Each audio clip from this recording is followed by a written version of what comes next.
Everyone, welcome back to my YouTube channel. आज के इस वीडियो में हम ह्यूमन बॉडी पार्ट्स के डिफरेंट मेडिकल टर्म्स के बारे में सीखेंगे, जिसमें कि जो हमारे ह्यूमन बॉडी पार्ट्स है उनके लिए मेडिकल साइंस ने एक स्पेसिफिक टर्म दिया हुआ है। तो इनमें से कुछ मेजर ऑर्गन्स के बारे में हम यहाँ पे देखेंगे कि उनके लिए क्या स्पेसिफिक टर्म्स दिए गए हैं। तो यहाँ पे हम सबसे पहले शुरू करेंगे, मैंने इस साइड भी लिखा हुआ और इधर भी एक एक करके हम देखेंगे कि किसके लिए क्या टर्म्स यहाँ पे यूज़ होते हैं। तो सबसे पहले यहाँ पे हम इस साइड नंबरिंग कर देते हैं।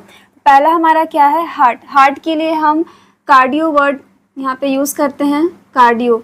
जैसे कि आप अगर हार्ट के बारे में अगर पढ़ते होंगे तो आपने देखा होगा कि कार्डियक मसल, इस तरह के जो वर्ड्स है आपको देखने को मिलते हैं। तो कार्डियक का मतलब ही हार्ट होता है, तो हार्ट के मसल को आप कार्डियक मसल के नाम से जानते हैं। देन हम सेकंड देखते हैं, यहाँ पे सेकंड है हमारा लंग्स। तो लंग्स के लिए यहाँ पे पल्मो वर्ड का यूज किया जाता है, पल्मो, या फिर यहाँ पे न्यूमो वर्ड का भी यूज किया जाता है। तो यहाँ पे आप देख रहे हैं कि दो टर्म्स है, एक तो पल्मो है और सेकंड आपका क्या है, न्यूमो है। तो ये दो टर्म्स यहाँ पे आप देखते हैं। लाइक जो पल्मो है आपने पढ़ा होगा पल्मोनरी आर्टरी, पल्मोनरी वेन, या फिर जो न्यूमो वर्ड है जो न्यूमोनिया हो जाता है जो कि लंग्स में होता है। तो इसलिए ये जो वर्ड्स है ये यूज़ किए जाते हैं as a medical terms. Then third आपका क्या है यहाँ पे, चेस्ट। चेस्ट के लिए हम यहाँ पे क्या लिखते हैं, चेस्ट के लिए हम यहाँ पे लेंगे थॉरिक्स। तो यहाँ पे थॉरिक्स भी हो सकता है, थॉरिक्स अगर लिखा है, या थोरासिक कैविटी आप सुने होंगे, थोरासिक कैविटी।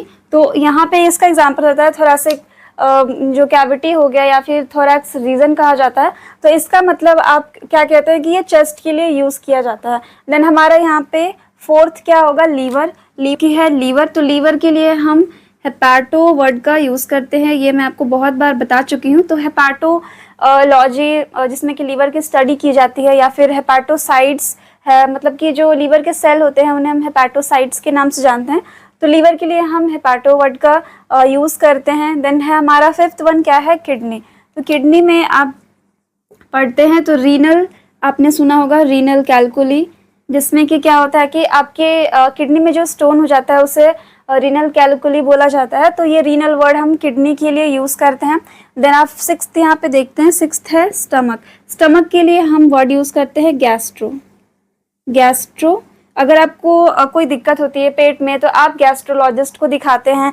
या फिर गैस्ट्रो वर्ड आपने कई बार देखा होगा, जैसे कि गैस्ट्रो इंटेस्टिनल ट्रैक्ट, इस तरह से आपने नाम सुने होंगे। तो गैस्ट्रो जो स्पेसिफिक जो टर्म है ये हमारे स्टमक के लिए यूज़ किया जाता है। देन सेवेंथ है, इससे से रिलेटेड आप देखेंगे इंटेस्टाइन जो होता है, इंटेस्टाइन के लिए हम एंटेरो वर्ड का यूज़ करते हैं। जैसे कि यहाँ पे आपने सुना होगा एंटेरिक फीवर के बारे में। एंटेरिक फीवर का मतलब क्या होता है कि आपके इंटेस्टाइन में अगर कुछ दिक्कत है, इन्फ्लामेशन है, उस वजह से आपको फीवर रहता है, तो आपको यहाँ पे बोला जाता है एंटेरिक फीवर बताया जाता है। तो एंटेरिक का मतलब क्या होता है, आपके इंटेस्टाइन से रिलेटेड कुछ आपको प्रॉब्लम हो सकती है, तो इसके लिए हम क्या वर्ड यूज़ करते हैं, एंटेरो।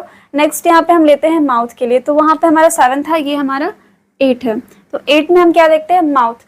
माउथ का जो मतलब होता है, मतलब मेडिकल टर्म क्या दिया जाता है, इसके लिए हम बकल वर्ड का यूज़ करते हैं, या फिर ओरल। ओरल हेल्थ के बारे में आपने सुना होगा। तो इस तरह से कुछ एग्जांपल्स आप देख सकते हैं। लाइक बकल कैविटी होती है जो हमारे माउथ के लिए यूज़ किया जाता है, या फिर आप ओरल हेल्थ के बारे में भी आप बहुत बार सुनते हैं। इसका मतलब क्या होता है, हमारा माउथ, ये माउथ से रिलेटेड होता है। देन 9th पॉइंट क्या है हमारा, स्किन। तो स्किन जो होता है इसके लिए हम इंटीग्यूमेंट वर्ड का यूज़ करते हैं, या फिर आप यहाँ पे कई बार आप यहाँ पे क्या देखते हैं, डर्मल। डर्मल, क्योंकि अगर आपको स्किन में कोई प्रॉब्लम होती है तो आप डर्मेटोलॉजिस्ट के पास जाते हैं। उसी तरह से यहाँ पे दो वर्ड आप देते हैं, एक इंटीग्यूमेंट है और दूसरा हमारा है डर्मल। तो ये स्किन के लिए यूज़ किया जाएगा। नेक्स्ट हमारा 10th पॉइंट क्या है यहाँ पे, नोज। तो नोज के लिए आप यहाँ पे नाजो, या फिर नाजल भी आप कह सकते हैं, नाजल, या फिर राइनो। तो ये दो टर्म्स है। तो यहाँ पे आप देखते हैं जो नेजल होता है और जो राइनो, ये दोनों ही टर्म किसके लिए यूज़ होते हैं, हमारे नोज के लिए यूज़ किए जाते हैं। देन 11th हमारा क्या है, 11th में है हमारा यूटेरस। यूटेरस के लिए है वर्ड जो हमारा